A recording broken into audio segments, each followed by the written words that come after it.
Who are you, stranger? Jalen ET, but you can call me Jay. All hail Jay! All hail Jay! Fair use, this is not for kids. Fair use, this is not for kids. Are you hearing this, YouTube? Are you hearing this, YouTube? See? You see? Well, you don't see it? He moves! Right there! Wait! Right there! Jalen ET. Don't Jalen ET. me! This little rat is guilty! You and your son can go now, Mrs. Parr. I'm sorry for the trouble. You're letting him go again? He's guilty! You can see it on his smug little face! Guilty! I say guilty! Guilty! No! So, everyone, I thought, today, maybe I'd, make a more positive video. Yeah, I know, right? That sounds nothing like me. Well, sometimes you gotta change things up a little bit. And today, I plan on doing just that. We already started talking about a studio technically other than Disney in our last video, so today let's actually talk about something completely unrelated to Disney. And I'm talking about Dragon Ball Z.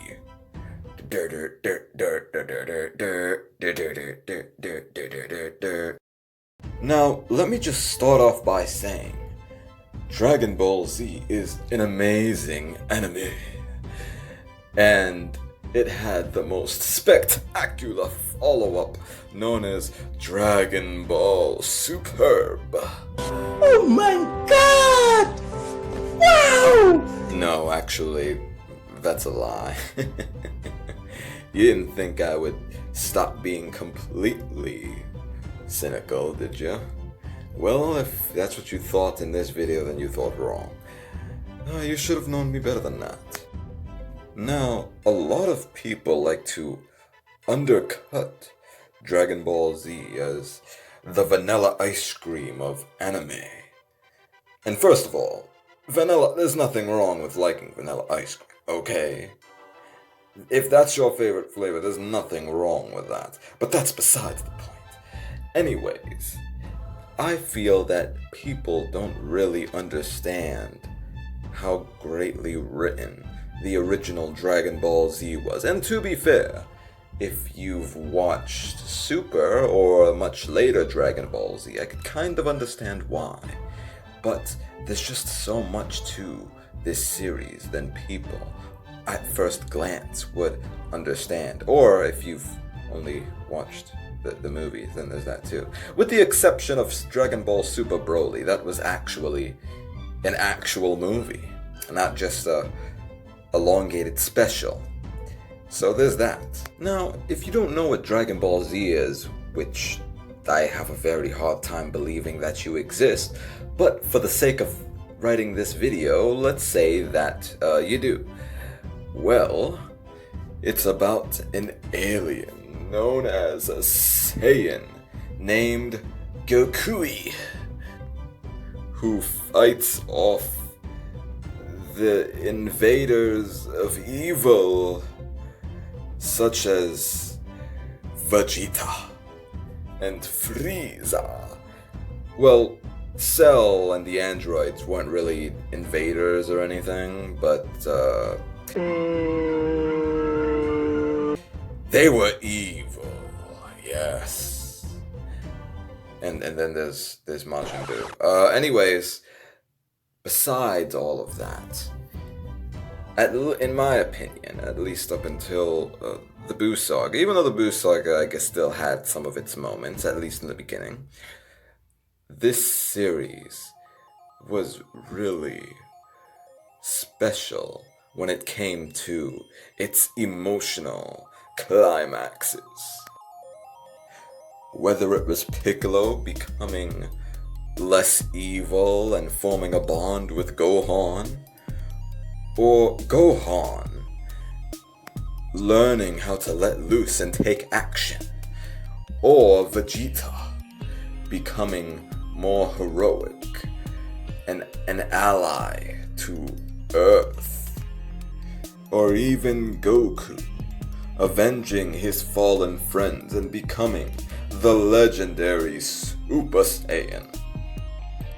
Looking over this series, I realized that what gravitated most audience, including myself, towards this series are the characters, how they developed and grew in each saga of the series.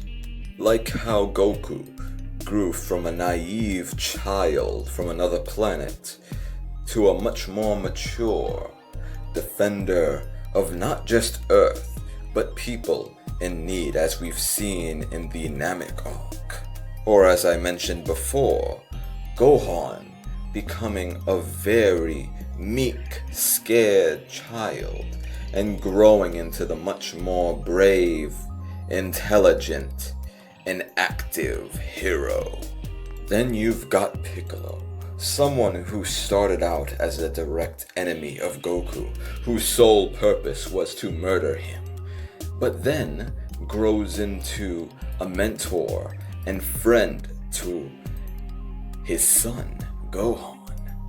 And then you've got Vegeta, someone with completely selfish intent, someone who came to avenge one of his fallen comrades, but only came to destroy Earth and the people who murdered his comrade, to a much more selfless and heroic father figure and protector of Earth. And don't get me started on the fights. The fights, at least in the beginning, were very dynamic, with special moves and attacks unique to each character. And it made for some pretty spectacular fights. Not to mention, the emotional and story backgrounds helped to elevate those fights because they had a relevance to the story and growth of the characters within those same sagas. And don't even get me started on the villains. Vegeta, the Prince of all Saiyans, came to eradicate the humans that killed his comrade Raditz and prove his dominance. Also eventually becomes the ally and protector and even friend to Goku and Earth. Then there's Frieza, the tyrannical ruler of the space. We don't really know how many planets he owns, but that's besides the point. Of space, who destroyed the Saiyan race, oh no! And became one of the most biggest enemies on Namek, searching for the Dragon Balls to become immortal and rain terror upon the entire universe for centuries. Then there's Cell, the Chimera of android genetics and the DNA of several of Earth's greatest fighters and foes, such as Vegeta, Goku, Piccolo, and even Frieza on his brief appearance on Earth, all come together to make the perfect fighter of all, and is almost a deep, cynical outlook on the character of Goku. All he wants to do is prove he is the best fighter of all time. All he wants to do is fight, and he creates the ultimate tournament to show his dominance upon the planet of Earth, and pushes Gohan to his limits just to awaken his true power to give him a worthy fight. And then there's Majin Buu. Anyways, yeah.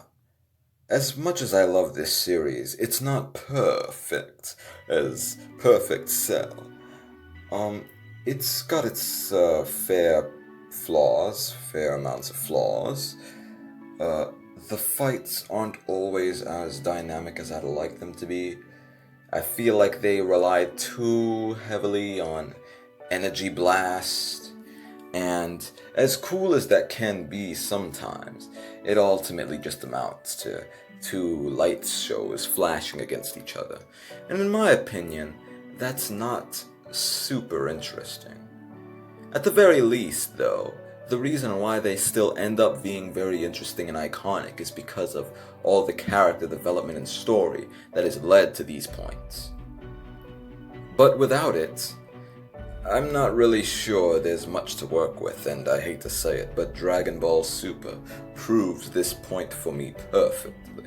Not to mention, I don't feel like the aliens and certain concepts are really as fleshed out or as interestingly conveyed as I feel like they have the potential to be.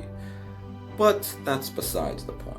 It's a very iconic anime, and it really has inspired me in my own personal works, as you might see when you read the Peacemaker Chronicles for yourself. Shameless plug. But yes, I was really inspired by the character development and some of the more dynamic fights. And it has really inspired me to make my own works of fiction. Now, there are several other things that have inspired my work of fiction, and as you'll see in the future, I will explain them all to you. Yes, this is only the first in my series of inspiration videos. So, I hope you really enjoyed this one. And remember, make sure to read the Peacemaker Chronicles. Let me know what you think of my comic series. As well as leaving a like and comment and, all that other good stuff on this video. And I am still working on the narrative playthroughs, but that video might be very long, so look forward to that in the future, though. Yes, that's all. I'm going now. Have a nice day. Goodbye. And remember to come back for more and see what is in store.